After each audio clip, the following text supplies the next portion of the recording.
सोलापूर येथील पूर्व विभागातील अशोक चौक परिसरातील श्रीकृष्ण देवस्थान जवळ असलेल्या महात्मा झोपडपट्टीतील नागरिकांनी झोपडपट्टीत असलेल्या महावृक्षाच्या फांद्यांमुळे आमचे घर व जीवन उद्ध्वस्त होण्याची भीती व्यक्त करून सदर झाडाची फांद्या तोडण्यासाठी मी सोलापूर माझे सोलापूर परिवर्तन व विकास समितीचे अध्यक्ष विष्णू कारंपुरी महाराज यांच्या नेतृत्वाखाली झोपडपट्टीतील सर्व रहिवाशांनी महानगरपालिका उपायुक्त मुलानी साहेब यांना निवेदन देण्यात आले। महानगरपालिका उपायुक्त यांना देण्यात आलेल्या निवेदनात महात्मा झोपडपट्टी येथील झोपडपट्टीतील झाड फार जुन्या काळातील आहे, त्यामुळे या झाडाचे फांद्या या विशाल स्वरूपात पसरलेल्या आहेत आणि त्या फांद्या झोपडपट्टीतील रहिवासी यांच्या घरावर पसरलेल्या आहेत।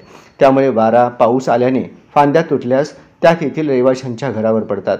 दुर्दैवाने तसे झाल्यास रहिवाशांना जीव गमवावा लागेल, असा परिणाम होऊ नये म्हणून उद्यान अधीक्षक सोलापूर महानगरपालिका यांना यापूर्वी दिनांक 19 डिसेंबर 2024 आणि दिनांक 21 मार्च 2025 अशा दोन्ही वेळा निवेदने दिलेली आहेत, परंतु उद्यान विभागाकडून कुठलीही कार्यवाही अद्यापही झालेली नाही।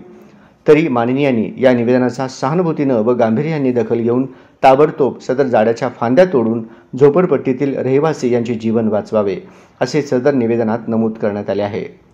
विष्णू कारंपुरी महाराज यांच्या नेतृत्वाखाली निवेदन देणाऱ्या शिष्टमंडळात विठ्ठल खुराटकर, विश्वनाथ राठोड, राजू शिंदे, गुरुनाथ कोळी, श्रीनिवास बोगा, रमेश चिलबेरी, राणी दासरी, लक्ष्मीबाई इप्पा, रेखा आडकी, राधिका मिठ्ठा, सविता दासरी, पद्मा मॅकल, कविता इरावत्ती, भारता इरावत्ती, लक्ष्मी एमुल, महालक्ष्मी गुंटला, लक्ष्मी गुंटला, गीता कर्ली, लक्ष्मी रच्चा, अंबाबा मालपुरी, अंबाबा एमुल, बालमणी इडप, कविता दोंतुल, लता चन्ना आदी उपस्थित होते।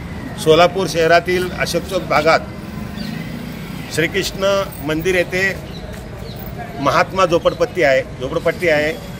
त्या झोपडपट्टीमध्ये गेल्या 50-60 वर्षापूर्वीपासून एक मोठं झाड आहे। त्या झाडामुळं ते झाडाचे फांदे इतके वाढलेले आहेत की त्या भागातील राहणाऱ्या आमच्या गरीब महिला कुटुंबियांच्या पत्र्याच्या घरावर, पडलेल्या घरावर, तुटक्या घरावर ह्या फांदी गेलेल्या आहेत। एखादा वारा पाऊस आला तर एक फांदी तुटलं तर घर सर्व उद्ध्वस्त होणार।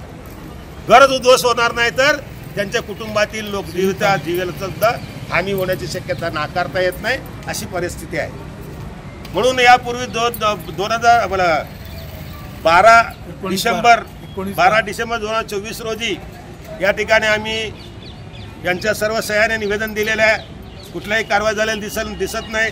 गेल्या 19 तारखेला आमच्या मी सोलापूर माझे सोलापूर समितीच्या माध्यमातून पाठपुरावा करून आणि संबंधित भाग खात्याच्या अधिकाऱ्यांना भेटून लवकरात लवकर याचा विषय हातात घ्या अशा प्रकारचं विनंती केली। त्यांनी म्हणलं या महिन्यात मीटिंग आहे। आता महानगरपालिका काम म्हणजे 6 महिने थांब, 6 महिन्यापर्यंत पाऊसच जात आहे। म्हणून परत एकदा आम्ही या ठिकाणी मुलानी साहेबांना, उपायुक्त मुलानी साहेबांना भेटलं। त्यांनी आमच्या महिलांनी चांगल्या प्रकारे सांगितलं की बाबा आमचं जीवन त्याच्यावर आहे, घर सोडून जाता येत नाही, राहिलं तर मरायचं आहे। म्हणून या बाबतीत थोडं लवकरात लवकर निर्णय घ्या अशा प्रकारे सांगितलेलं आहे। जर हे झाड नाही तोडलं, जे त्या ठिकाणी जीवितहानी होणार आहे, जे त्या ठिकाणी वाईट परिस्थिती होणार, त्या संपूर्ण जबाबदारी महानगर प्रशासनाची राहील असं या ठिकाणी इशारा देतो आणि लवकरात झाड तुम्ही ताबडतोब त्या फांदी काढून टाका असं विनंती करतो। जय हिंद, जय महाराष्ट्र, जय सोलापूर।